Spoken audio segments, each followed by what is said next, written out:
Good afternoon and welcome to Spectrum News at 4. I am Rita Inum, coming to you live from Uyo. Let's take a look at the headlines. President Tinubu says Nigerians have no reason to be poor. The federal government drops 60 billion naira fraud charges against ex-Amcon MD. Plus, Israel reportedly bombards Gaza City as UK allies demand action unfolding against famine. Details of these and more stories in a moment.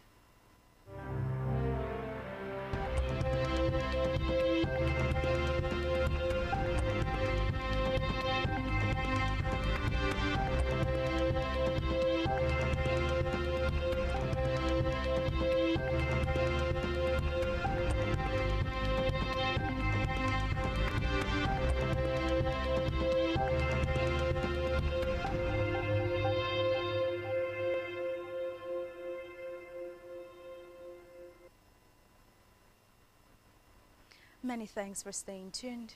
Good afternoon and welcome back. We begin the news this afternoon from the national scene where President Bola Ahmed Tinubu has said Nigerians have no reason to be poor, reiterating his administration's commitment to promoting the growth of micro, small and medium enterprises in the country. Tinubu made the statement at the 8th Expanded National MSME Clinic in Calabar today. Represented by the Vice President Kashim Shettima, he said the country had boundless human and natural resources at its disposal. The President said Cross River, as a state, had the capacity to grow almost every crop because of its fertile land. Away from that, Justice Raman Oshodi of the Lagos State Special Offences and Domestic Violence Court, Ikeja, has struck out a 60 billion naira fraud case against former Managing Director of the Asset Management Corporation of Nigeria, Ahmed Kuru. Following the federal government's decision to withdraw the charges, the withdrawal was effected through the Director of Public Prosecutions of the Federation, MB Abubakar, who filed a notice of discontinuance on July 24, 2025.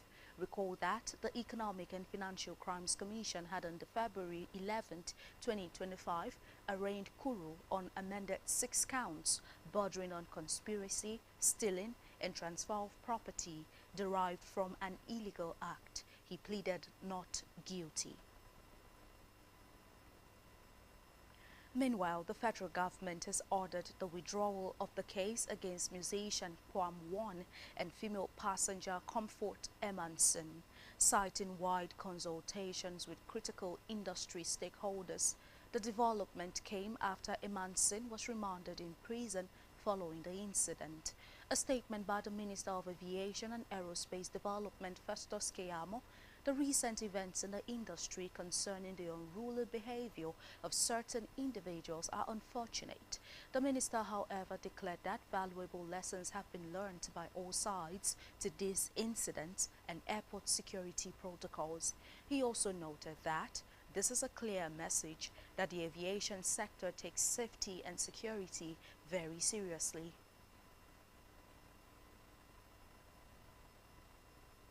Meanwhile, the federal government has also announced plans to engage Kwam One as an ambassador for proper airport security protocol after the recent controversy over his conduct at the Nnamdi Azikiwe International Airport, Abuja.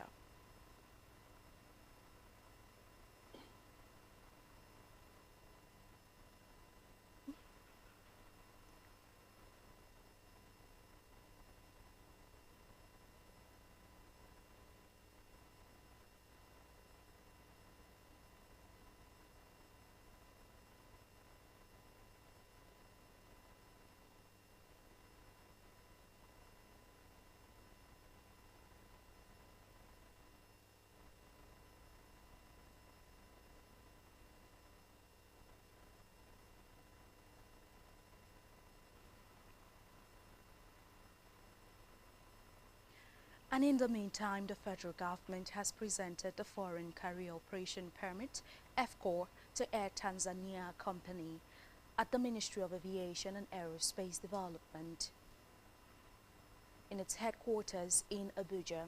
A statement signed by the Permanent Secretary of the Ministry, Ibrahim Kana, who was represented by Ahmed Mohammed, he said the initiative aims to enhance operational efficiency, safety, and collaboration between Nigeria and the United Republic of Tanzania in the aviation sector.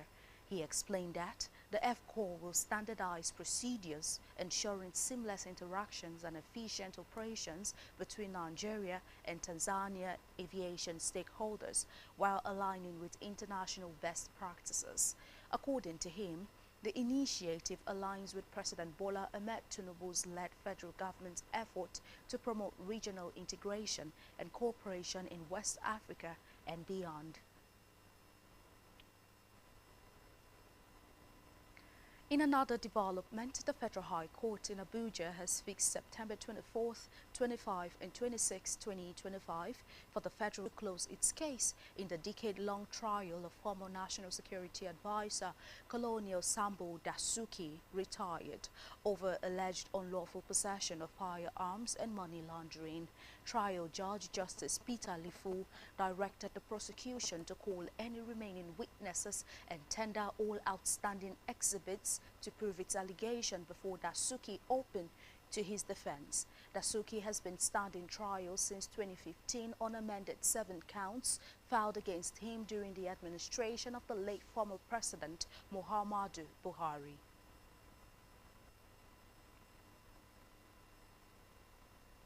On financial crime, the Economic and Financial Crimes Commission has granted bail to former Sokoto State Governor Aminu Tambuwal after questioning him over alleged fraudulent cash withdrawals totaling 189 billion naira.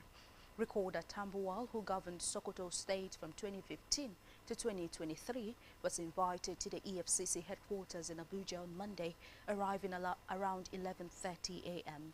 He was interrogated by investigators and subsequently detained at the Commission's corporate headquarters. In another development, the Nigerian Labour Congress, NLC, has hailed the Dangote Petroleum Refinery as a transformative national asset, describing it as a vital step towards bridging Nigeria's fuel supply gap, boosting employment and restoring public confidence in the country's industrial capacity. Speaking after a tour of the Dangote Refinery and Dangote Fertilizer Limited, the chairperson of the NLC Lagos State Council, Fumi Sesi, praised the massive scale and strategic significance of the Dangote Group's investment, stating that the projects are delivering tangible benefits to the Nigerian people.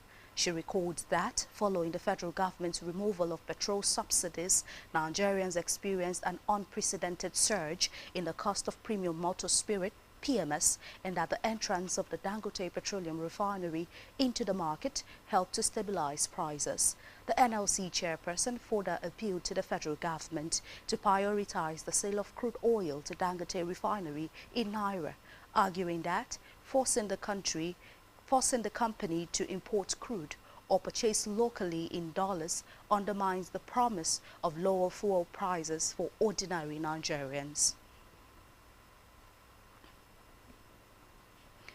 And now to Africa, where Egyptian President Abdel Fattah el-Sisi has said talks with his Ugandan counterpart Yoweri Museveni in Cairo, in which the contentious topic of the River Nile was discussed. At a joint press conference with Museveni, Sisi vowed to take all measures to protect his country's water security.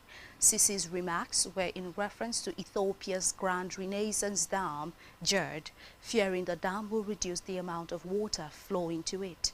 Reports say a decade of negotiations between the downstream nations and Ethiopia has failed to produce an agreement. Ethiopia has accused Egypt and Sudan of seeking to curtail its development ambitions. Recall that last year, a new Nile Water Sharing Accord, the Cooperative Framework Agreement, backed by 7 countries, took effect, drawing protests from Cairo and Khartoum. The Nile River has long been a focal point of geopolitical tension in Eastern Africa, particularly between Egypt and Ethiopia. And on the foreign scene, Gaza City has reportedly come under intense air attack as Israeli forces prepare to launch an operation to take over the city. A spokesman, Mahmoud Basal, stated that residential areas of Zaytoun and Sabra have been hit for 3 days, causing massive destruction to civilian homes, with residents unable to recover the dead and injured. Meanwhile, the UK, European Union, Australia, Canada and Japan have issued a statement stating that famine is unfolding and urged action to reverse starvation. The joint statement also demanded an end to the use of lethal force near the distribution aid sites and lorry convoys. And still on the foreign scene, the wife of South Korea's former President Yoon Suk-yeol has been arrested over a raft of charges, including stock manipulation and bribery. The former First Lady Kim Hee denied all charges during a 4-hour court hearing in Seoul, but the court issued a detention warrant citing the risk that she may destroy evidence. Prosecutors say Kim, 52, made over 800 million won by participating in price-rigging schemes involving the stocks of Dust Motors. She also allegedly accepted 2 Chanel bags and a diamond necklace as bribes from the controversial Unification Church in exchange for business favors. Amongst other charges, Kim is also accused of meddling in candidate nominations during the parliamentary by-elections in 2022 and the general elections last year.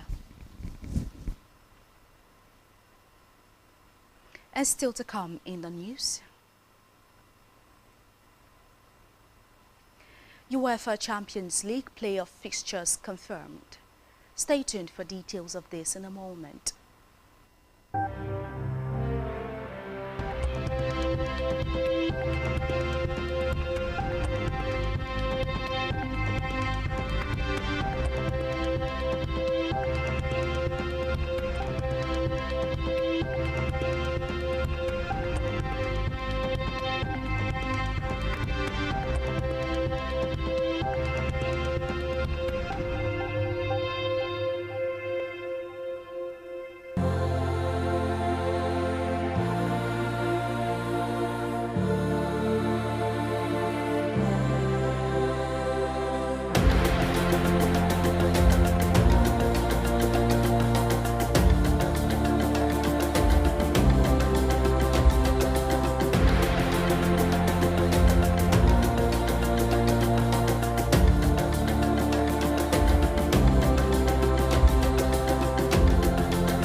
Many thanks for staying with us and welcome back to Spectrum News at 4. On our business news, Dangote Petroleum Refinery has announced a reduction in ex-depot price of premium motor spirit (PMS), also known as petrol, by 30 naira from 850 naira to 820 naira per litre.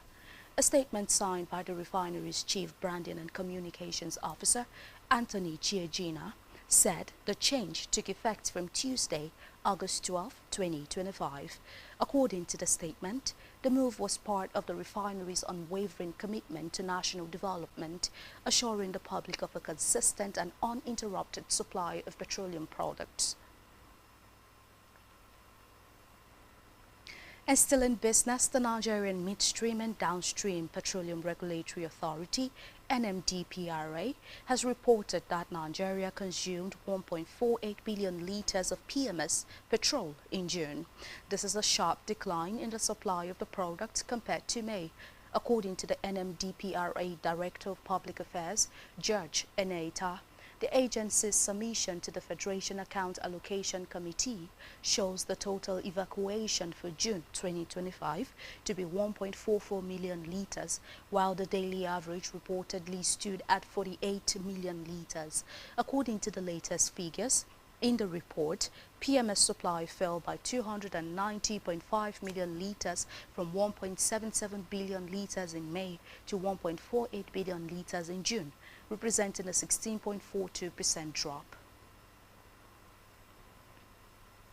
In health, the United Nations Children Education Fund, UNICEF, has said that the rubella measles is one of the major causes of defects in newly born babies.